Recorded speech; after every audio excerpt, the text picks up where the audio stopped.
आप सभी का स्वागत है हमारे चैनल में। तो आप सभी के लिए सीबीएसई ने एक बहुत बड़ी गुड न्यूज़ अनाउंस कर दी है, मतलब कि सैम्पल पेपर्स जो टर्म 1 का सिलेबस है उसके लिए उसके फॉर्मेट में, मतलब एमसीक्यू वाले फॉर्मेट में जो क्वेश्चन पेपर आने वाले थे सीबीएसई के तरफ से सैम्पल पेपर्स, वो अब आ चुके हैं। तो हम इस वीडियो में डिस्कस करने वाले हैं, एनालाइज करने वाले हैं दैट किस टाइप के क्वेश्चंस आने वाले हैं। तो इस वीडियो में मैं साइंस का सैम्पल पेपर को सॉल्व करने वाली हूँ एंड नेक्स्ट वीडियो में देखते हैं, अगर करना होगा तो ठीक है, वरना मैं आपको लिंक डिस्क्रिप्शन बॉक्स में दे दूँगी, आप वहाँ से जाकर कर सकते हैं। So without any delay let's start our video. So ये रहा आपका sample paper for term 1 2022 and class 10। So इसमें आपको 90 मिनट्स का टाइम मिलने वाला है एंड टोटल 40 क्वेश्चंस होने वाले हैं। टोटल होने वाले नहीं है 40, क्योंकि यहाँ पे देखिए लिखा है दैट 24 क्वेश्चंस होंगे, इसमें से 20 आपको मतलब ऑप्शनल क्वेश्चंस भी मिल रहे हैं, मतलब ये तो वाह ही हो गया एकदम। फिर यहाँ पे 24 क्वेश्चंस है, उसमें से 20 अटैम्प्ट करना है। फिर यहाँ पे सेक्शन सी में 12 क्वेश्चन, उसमें से 10 अटैम्प्ट करना है, ठीक है। एंड सारे इसमें जो क्वेश्चंस हैं वो इक्वली मार्क्स कैरी करते हैं, जो कि है 1 मार्क्स। एंड इसमें कोई भी नेगेटिव मार्किंग नहीं है, मतलब अगर आपने गलत आंसर भी दिया है तो इसमें कोई प्रॉब्लम नहीं है, ठीक है। बस आपके मार्क्स कटेंगे, मतलब नेगेटिव मार्किंग नहीं होगा, माइनस में कुछ नहीं जाएगा। तो यहाँ पे सबसे पहले आप देख सकते हैं क्वेश्चन नंबर 1 दिया है that Reema took 5 ml of lead nitrate solution in a beaker and added approximately 4 ml of potassium iodine solution to it, what would she observe. So आप मुझे कमेंट बॉक्स में जल्दी जल्दी मुझे इसका आंसर बताते जाइए एंड मैं आपको फिर यहाँ पे डिस्कस कर ही रही हूँ। सो इसका करेक्ट आंसर होगा option number B, which is yellow precipitate was formed, ठीक है। येलो प्रेसिपिटेट फॉर्म होगा एंड वो येलो प्रेसिपिटेट क्या होगा आप मुझे कमेंट में बता दीजिएगा। एंड यहाँ पे देखिए क्वेश्चन नंबर 2 आपसे ये पूछा दैट आइडेंटिफाई द गैस, आपको गैस वो आइडेंटिफाई करना है जो कि इस एक्सपेरिमेंट में फॉर्म होता है, जो कि आपको यहाँ पे दिया है दैट ए को आइडेंटिफाई करना है। तो ए यहाँ पे देखिए, यहाँ पे दिया है, मैं जूम करूँगी तो आपको दिखेगा, देखिए ये है ए। तो ये कौन सा गैस है, ये ए आपको ये बताना है। सो आई होप आप सभी को ये पता हो कि ये कौन है। तो इसका करेक्ट आंसर है option number B, which is hydrogen, ठीक है। सो नेक्स्ट अब देखते जाते हैं जल्दी जल्दी। सो क्वेश्चन नंबर 3 आपसे ये पूछ रहा है दैट, यहाँ पे देखिए आपको एक डायग्राम जैसा दे दिया हुआ है, ठीक है।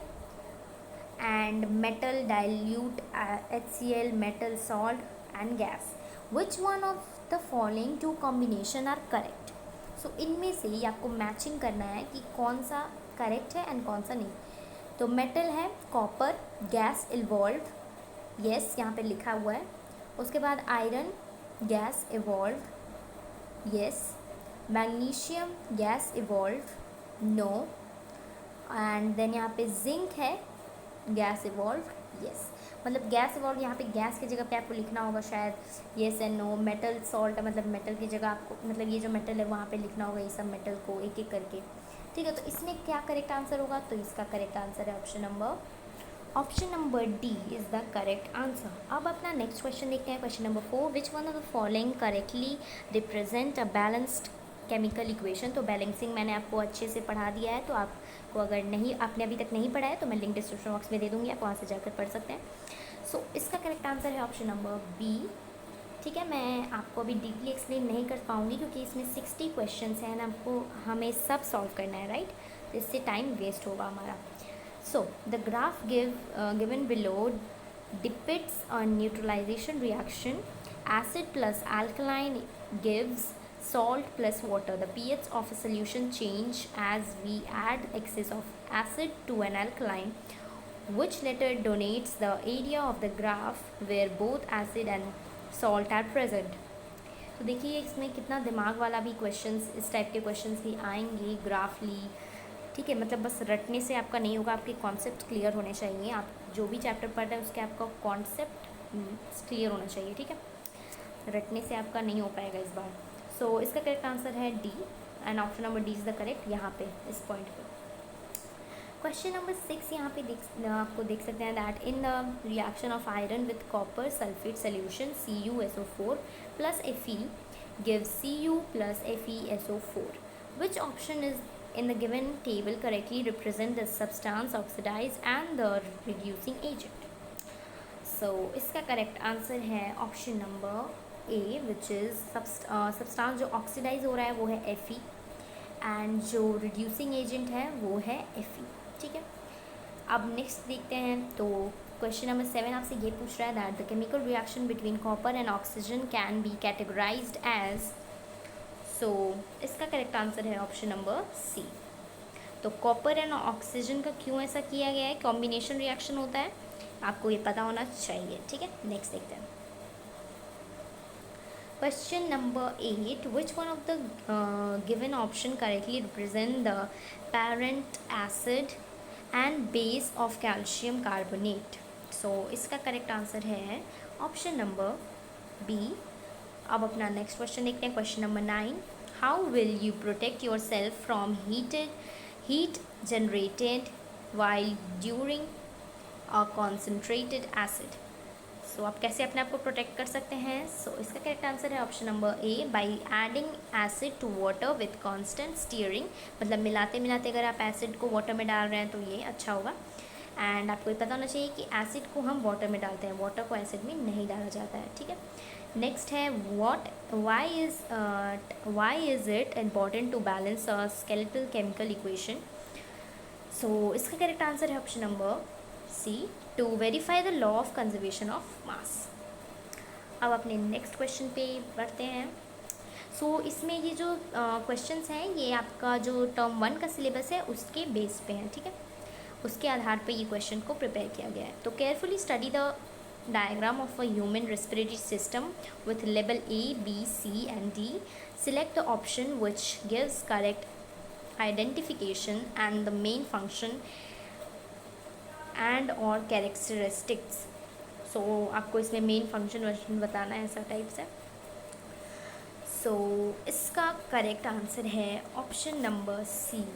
ठीक है, तो अब अपना नेक्स्ट क्वेश्चन देखते हैं। Identify the option that indicate the correct enzymes that is secreted in the location A, B and C। A, B and C। ठीक है, जो सिक्रेट होता है, यहाँ पे A भी नहीं दिया है, ऑप्शन दे दिया है गलती से। सो इसका करेक्ट आंसर है ऑप्शन नंबर बी। ठीक है, मतलब नंबर 1 में ये होना चाहिए, देन पेप्सिन होना चाहिए, देन ट्रिप्सिन होना चाहिए, ये सब है। ठीक है, ऐसे आपको ऐसे टाइप्स को क्वेश्चन आने वाले हैं। डायग्रामेटिक भी क्वेश्चन आ सकते हैं। ठीक है, तो opening and closing of stomatal pores depend on. तो इसका करेक्ट आंसर है option number D, water content in the guard cell. उसके बाद क्वेश्चन नंबर 14 आपसे ये पूछ रहा है that in the figure given below shows a schematic plan of blood circulation in human with labels 1, 2, 4। मतलब ये 1, 2, 3, 4 सारे identify the correct level with its function. तो इसमें सारे का फंक्शंस भी दिया है बट आपको करेक्ट फंक्शन को चूज़ करना है। तो इसका करेक्ट आंसर है ऑप्शन नंबर डी। ठीक है, नेक्स्ट देखते हैं। Identify the phase of circulation which is represented in the diagram of heart given below across indicate concentration of chambers shown। so इसका करेक्ट आंसर है option number B, blood is transferred to lungs for oxygenation and is pumped into various organs simultaneously। Next देखते हैं question number 16। देखिए यहाँ पे फिर एक diagram वाला क्वेश्चन आ चुका है that observe the diagram of human digestive system, match the following, मतलब match the labelling referred in a column 1 and correlate with the function in column 2। मतलब फंक्शंस आपको बताना है। इसका ए का फंक्शन ये होगा तो ए क्या है, फूड पाइप है। ठीक है, वैसे ही आपको बताना है। सो इसका करेक्ट आंसर है ऑप्शन नंबर बी, मतलब ए का बी करेक्ट होगा। ठीक है, सॉरी 1 का B is correct 1 and then ये थोड़ा कन्फ्यूजन आपको लग रहा है। देखिए 1 का बी है, मतलब 1 का यहाँ पे देखिए बी होगा, मैचिंग करना है। ठीक है, उसके बाद देखिए यहाँ पे 2 का सी है, मतलब 2 का सी है तो ये यहाँ पे जाएगा, ऐसे टाइप से होगा। ठीक है, आप एक बार खुद से कॉपी में इन सारे क्वेश्चन को प्रैक्टिस ज़रूर कर लीजिएगा एंड यहाँ पे तो मैं करवा ही रही हूँ practice. Which of the following mirror is used by a dentist to examine a small cavity in a patient's teeth? कौन से मिरर को यूज़ किया जाता है? सो इसका करेक्ट आंसर है option number C, concave mirror. ठीक है, which diagram shows an image formation of an object on a screen by a converging lens. So इसका करेक्ट आंसर है ऑप्शन नंबर सी. ठीक है, यहाँ पे option number C is the correct one. Okay, अब 19th question number पे हम आ चुके हैं. दैट मैं आपको बताना भूल गई हूँ दैट इसमें टोटल 60 क्वेश्चन हैं. ठीक है, एंड 60 के 60 को आज हम सॉल्व करने वाले हैं इसमें. तो which one of the following make a parallel beam of light when light from a point source is incident on it. So इसका correct answer है option number A, convex mirror as well as concave convex lens. Concave mirror as well as the convex lens. उसके बाद question number 20 है that consider these indices of refraction. glass 1.52, air का है 1.0003, water का है 1.333. Based on the refractive incidence of 3 metals arrange the speed of light through them in decreasing order. तो decreasing order में आपको लाइट का speed को करना है. तो इसका करेक्ट आंसर होगा option number C. Sorry, option number C is the correct answer. अब अपना नेक्स्ट क्वेश्चन देखते हैं. सो क्वेश्चन नंबर 21 आपसे ये पूछ रहा है that if a beam of red light and a beam of violet light are incident at the same angle on the inclined surface of a prism from air medium and produce angle of refraction R and V respectively, which of the following is correct? So इसका correct answer है option number D. Are छोटा होगा we से. Question number 22 आपसे ये पूछ रहा है that imagine the above figure and state which one of the following option is correct. 1 small box in the figure is equal to 1 centimetre. तो इसका क्या करेक्ट आंसर होगा? सो इसका करेक्ट आंसर है option number B, which is the mirror has a focal length of -3 centimeter and will produce an image of magnification -1. चलिए next देखते हैं. Question number 23, the angle of incidence from air to glass at a point O on the hemispherical glass slab is. So इसका correct answer है option number B, which is 0 degree. Okay, prism का देखिए अब यहाँ पे दिया हुआ है कुछ. हाँ, अब prism ABC with BC as base is placed in different position में आपको रखा हुआ है यहाँ पे 4 टाइप्स के पोजीशन में. और नैरो बीम जैसे कि आपको दिख रहा है यहाँ पे बीम, यहाँ पे बीम एंड यहाँ पे बीम आ रहा है ऑफ वाइट लाइट है जो इंसिडेंट ऑन प्रिज्म दिखा रहा है आपको यहाँ पे. तो which one of the following diagram are dispersion the third colour from the top of spectrum corresponds to the color of the sky. I hope आपको स्पेक्ट्रम्स का मतलब पता हो. ठीक है, अगर आपने द कलरफुल वर्ल्ड को पढ़ा है तो आपको पता होगा. ह्यूमन आई तो अब हट गया इसलिए मैं कलरफुल वर्ल्ड बोल रही हूँ. सो इसका correct answer option number B, जो कि है सेकेंड वाला, ये वाला. ठीक है, अब अपना नेक्स्ट देखते हैं क्वेश्चन. तो यहाँ पे देखिए सेक्शन बी आ चुका है यहाँ पे. ठीक है, तो यहाँ पे देखते हैं किस टाइप के क्वेश्चन हैं.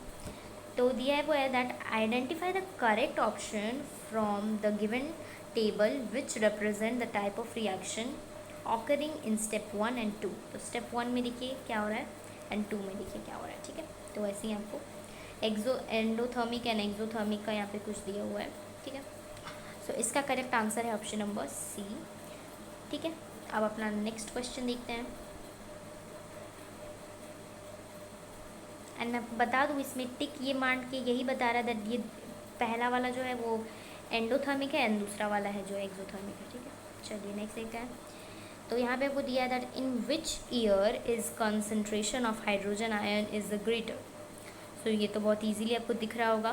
सो इसका correct answer option number A, which is 2002. अब नेक्स्ट देखते हैं. एंड यहाँ पे कॉन्सेंट्रेशन देखिए, क्योंकि पीएच वैल्यू जिसका डिक्रीज़ होगा वो HIN ज़्यादा ही इंक्रीज़ होगा, ठीक है। तो यही आपको दिमाग लगाना था इसमें, आप ऐसे हाई देख के कर देते हैं इस पर तो ये गलत हो जाता है, ठीक है। चलिए, the diagram shows the reaction between metal and dilute acid. What is the reason of for different behaviour of magnesium in the test tube B. So test tube B में क्या मैग्नीशियम का बिहेवियर है, तो इसके लिए आपको बताना है रीज़न करेक्ट। तो इसका करेक्ट आंसर है ऑप्शन नंबर बी, ठीक है। अब अपना नेक्स्ट देखते हैं। तो यहाँ पे फिर एक टेबल दिया है, that the table shows below given sorry the table shown below gives information about 4 substance ABCD। Substance ABCD melting point भी दिया है, फिर सॉलिड, लिक्विड, इलेक्ट्रिकल कंडक्टिविटी सब दिया है। तो आपको इस अकॉर्डिंग बताना है that identify the compound from the above given substance. So इसका करेक्ट आंसर है ऑप्शन नंबर बी। तो बी एंड सी इसका करेक्ट आंसर होगा, बी एंड सी। अब देखिए अपना नेक्स्ट क्वेश्चन, क्वेश्चन नंबर 29। तो यहाँ पे दिया है that Vinay observed that the stain of curry on a white shirt become reddish brown when a soap is scrubbed on it, but it turns yellow again when the T shirt is washed with plenty of water. What might be the reason for this observation? And this question is very very important कि हर बार आता ही आता है exam में, ठीक है। तो इसका correct answer option number B, both 2 and 3। Soap is basic in nature. Turmeric is a natural indicator which gives reddish tinge in base, ठीक है, इसलिए वो रेड हो जाता है। In which of the following setups would the bulb glow. ये देखिए यहाँ पे, एक मिनट छोटा कर दीजिए ताकि आपको अच्छे से दिखे। 4 सेटअप्स हैं, किसमें आपको बल्ब लगता है कि ग्लो होगा, पहले आप अच्छे से वीडियो पॉज करके देख लीजिए, उसके बाद आंसर दीजिएगा। तो इसका करेक्ट आंसर है ऑप्शन नंबर, देख लीजिए चल, ऑप्शन नंबर बी, ठीक है, 2 and 4, जिसमें बल्ब ग्लो करेगा। देखिए अब यहाँ पे फिर नेक्स्ट आपका सेक्शंस शुरू हो जाता है। क्वेश्चन नंबर 31 to 35 जो आपका 2 स्टेटमेंट होगा, assertion and reason based question है इसमें। सो चलिए स्टार्ट करते हैं। तो असर्शन एंड रीजन बेस्ड का पहला यहाँ पे दिया है that fresh milk is base fresh milk in which base soda is added takes a long time to set as curd. Reason: baking soda decrease the pH of fresh milk to below 6। सो क्या ये correct है? तो इसका answer है option number सी। Option, क्योंकि इसका ए तो correct है बट आर फॉल्स है, इसलिए, ठीक है। अब देखते हैं क्वेश्चन नंबर 32। तो decomposition of vegetable matter into compost is an endothermic reaction। Decomposition reaction involves breaking down of singular reactants to simpler products। so इसका क्या करेक्ट आंसर रहेगा? इसका करेक्ट आंसर है ऑप्शन नंबर डी, मतलब ए false है and are true है। तो अब अपना नेक्स्ट क्वेश्चन देखते हैं, क्वेश्चन नंबर 33। एंड अगर आपको और भी असर्शन रीजन बेस्ड क्वेश्चन करने हैं तो मेरे वीडियो में इसका बहुत सारा मैं डाली हूँ, चैप्टर 1 का, 2 का, ठीक है, केमिस्ट्री का, तो आप वहाँ से जाकर देख सकते हैं। सो क्वेश्चन नंबर 33 आपसे ये पूछ रहा है that resins and gums are stored in old xylem tissues in plant. Resins and gums facilitate transport of water molecules. तो इसका correct answer option number C, A is true but R is false. Question number 34 का आपसे पूछा जा रहा है the sky अपी blues in day time, white light is composed of 7 colours. So इसका क्या आंसर होगा? तो इसका करेक्ट आंसर है ऑप्शन नंबर बी, मतलब दोनों करेक्ट तो हैं but R is not the correct explanation of A. Sky blue appear होता है डे टाइम में, ऐसा क्यों होता है? तो white light is compose of 7 colour, इससे कोई ताल्लुक़ नहीं था, ये रेनबो का रीज़न होता, ठीक है। चलिए, क्योंकि ये मैं बता दूँ कि क्यों होता है, क्योंकि ब्लू कलर की वेवलेंथ ज़्यादा कम होती है, इसलिए वो ज़्यादा स्कैटर कर देता है पार्टिकल से, टकरा के पूरे स्काई में फैल जाता है, इसलिए ब्लू होता है, ठीक है। शॉर्ट में बता दिया। The table given below shows the reaction of a few elements with acids and base to evolve hydrogen gas। Which of these element from amphoteric oxides? कौन फॉर्म करता है ये? सो इसका करेक्ट आंसर है, ये असर्शन रीजन बेस्ड क्वेश्चन नहीं है, ये नॉर्मल क्वेश्चन है। सो इसका करेक्ट आंसर है option number B and D. Question number 36 आपसे ये पूछ रहा है that in which of the following groups of organization blood flows through the heart only once during one cycle of passage through the blood. So इसका correct answer है option number D which is shark, dogfish and stingray. So question number 37 तक हम अब आ चुके हैं। What is the common between extensive network of blood vessels around walls of alveoli and in glomerulus of nephron? So इसका correct answer है option number D. And अब हम next question देखते हैं। तो क्वेश्चन नंबर 38 आपसे ये पूछ रहा है that plants use completely different process for excretion as compared to animal. Which one of the following process is not followed by the plant for excretion? So इसका correct answer है option number B. And अब अपना next question देखते हैं। तो question number 39 आपसे ये पूछ रहा है that in power of a lens is if the power of a lens is minus 4.0 d, then it might takes the lenses is a, so the lenses are concave lens of focal length minus 25 centimetre. उसके बाद आपका question number 40 आपसे ये पूछ रहा है that ray from sun converge at a point 15 centimeter in front of a concave mirror. Where should an object be placed so that the size of the image is equal to the size of the object? तो इसका correct answer है option number A 30 centimetre in front of the mirror.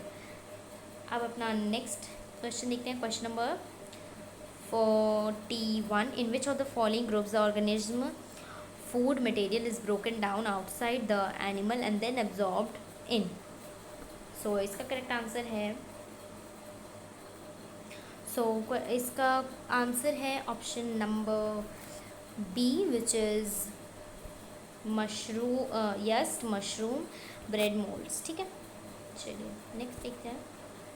Question number 42 in a person the tubules part of nephron is not functioning at all, what will it affect on urine formation? So question number 42 का correct answer है option number D. सो इसको मैं mark कर देती हूँ। ठीक है, अब देखते हैं क्वेश्चन नंबर 43। क्वेश्चन नंबर 43 आपसे ये पूछ रहा है that in if a real image is of a candle flame formed by a lens in third time the size of the flame and the distance between lens and image is 80 centimeter, at what distance should the candle be placed for the lens? So इसका correct answer है option number D -80 by 3 centimeter. Question number 44 while looking at the above diagram Nalini concluded the following: the image of the object will be virtual one and the reflected ray will travel along the same path as the incident ray but in opposite direction. The image of the object will be inverted. This is a concave mirror and hence the focal length will be negative. So which one of the above statement are correct? So इसका correct answer है option number सी, मतलब एक minute, option number सी मतलब 2, मतलब option number 1 is wrong, simple one. अब देखते हैं question number 45 in the above diagram light is traveled through different media. It is noted by a scientist that angle A is equal to angle 3 but angle 3 is equal to angle 4 but angle 2 is smaller than angle 1. ठीक है, so which one of the following statement would be correct? सो आपको इसमें से correct वाला बताना है। तो इसका करेक्ट आंसर है option number T, medium 1 and 3 are essential the same medium but medium 2 is denser than 1 and 3. अब देखते हैं अपना नेक्स्ट क्वेश्चन। तो नेक्स्ट क्वेश्चन ये रहा, क्वेश्चन नंबर 46 आपसे ये पूछ रहा है that the refractive index of एक minute, flying glass is 1.65 and that for alcohol is 1.36 with respect to air. What is the refractive index of the flight glass with respect to alcohol? So इसका correct answer है option number B 1.21. 47 question number आपसे ये पूछ रहा है the above lens has the focal length of 10 centimeter, the object of height 2 meter mm is placed at a distance of 5 centimeter from the pole. Find the height of the image. तो आप जल्दी से find करिए, तब तक video pause करके and मैं आपको आंसर बता देती हूँ. सो जो आंसर है वो है option number C 4 mm. Next देखते हैं क्वेश्चन नंबर 48.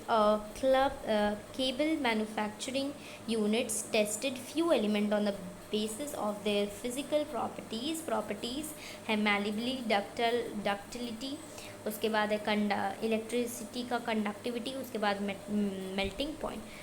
ठीक है. So which one of the above element were discarded for using by a company. So आप मुझे जल्दी से बता दीजिए कमेंट में. इसका करेक्ट आंसर है ऑप्शन नंबर बी XYZ. तो अब आपका सेक्शन सी आ गया है, जो कि है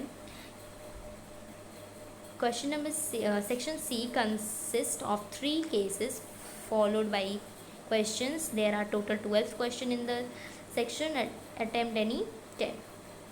द सॉल्ट स्टोरी, पहले आपको ये स्टोरी पढ़ना होगा, उसके बाद आप इसका आंसर दे पाएंगे. तो ये आप स्टोरी का एक स्क्रीनशॉट ले सकते हैं, पढ़ सकते हैं, उसके बाद इसका आंसर आप दे सकते हैं. तो देखिए, which compound in the table reacts with acid to release carbon dioxide. तो देखिए टेबल को एंड जल्दी से मुझे बताइए आंसर.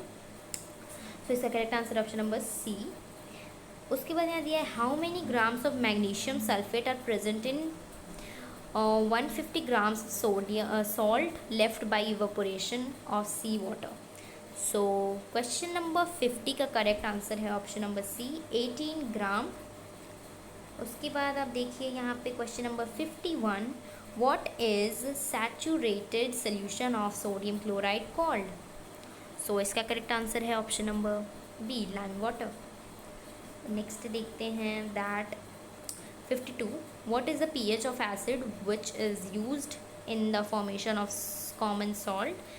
So इसका करेक्ट आंसर है ऑप्शन नंबर ए 1 से 3 के बीच में, मतलब एसिडिक होना चाहिए बहुत ज़्यादा. ठीक है. अब यहाँ पे फिर आपको एक केस दे दिया गया है, मतलब केस बेस्ड क्वेश्चन है, पैसेज बेस्ड क्वेश्चन है, यही सब है. ठीक. उसके बाद देखिए यहाँ पे this experimental setup is use to prove necessity of which of the following requirement of photosynthesis. So इसका करेक्ट आंसर है option number C which is carbon dioxide. ठीक है. अब अपना नेक्स्ट क्वेश्चन देखते हैं दैट द फंक्शन ऑफ, यहाँ पे मैं लिख हाँ, the function of KOH is observed. तो क्या है उसका फंक्शन. तो इसका करेक्ट आंसर है option number B carbon dioxide. Next है question number 55. Which one of the following statement shows the correct result of iodine test performed on a leaf for plant X and Y respectively? So इसका correct answer है option number B. अब अपना next question देखते हैं. Question number 56. Which one of the following steps can be followed for making the aperture air tight? So इसका correct answer है option number C 1 and 3. अब एक last है केस बेस्ड क्वेश्चन आपका, which is what could be the X that she placed inside the box to make the ray behave as shown? So इसका correct answer है option number B a parallel slide glass blocked. She measured the angle of incident for both the rays on the left hand side of the box to be 58.6 degree, she knew the refractive index of the material X inside the box was 1.5. What will be the approximate value of angle of reflection? So इसका correct answer है option number C, which is 30 degree. अब देखते हैं that ये last आपका question है। अब तो यहाँ पे देखिए लास्ट है, her friend noted the following observation. Her friend noted the following observation from his demonstration. Sorry. So इसका करेक्ट आंसर होगा option number D, which is 3 and 5 are correct. Question number 60 है, if the object inside the box was made of material with a refractive index less than 1.5, then the lateral shift of the ray would have been less. Option number is the correct one. सो यहाँ पे मैंने आपका solve करवा दिया है आपको एक sample paper पूरा साइंस का। यहाँ पे शायद और भी यहाँ पे दिए हुए हैं क्वेश्चंस जो कि आप देख सकते हैं। एंड मैं तो वैसे भी आपको डिस्क्रिप्शन बॉक्स में इसका लिंक देने ही वाली हूँ, तो आप वहाँ से जाकर इसे देख सकते हैं, चेकआउट कर सकते हैं। बस इतना ही था और ठीक है। सो इसके एकदम टॉप पे हम जाएंगे अब। यस, सो सीबीएसई ने रिलीज़ कर दिया है क्वेश्चन बैंक, तो अगर आप चाहें तो इसे बुक भी खरीद सकते हैं। मैं आपको पीडीएफ भी दे रही हूँ, तो आप वहाँ से डाउनलोड भी कर सकते हैं इसे क्रोम से जाकर, ठीक है। एंड मैं आपको डायरेक्ट वो सीबीएसई का करिकुलम वाला लिंक भी दे दूँगी, जिससे आपको जो जो सब्जेक्ट की चाहिए आप सारे सब्जेक्ट के कर सकते हैं डाउनलोड, ठीक है। So thank you for watching my video and please like and subscribe our channel.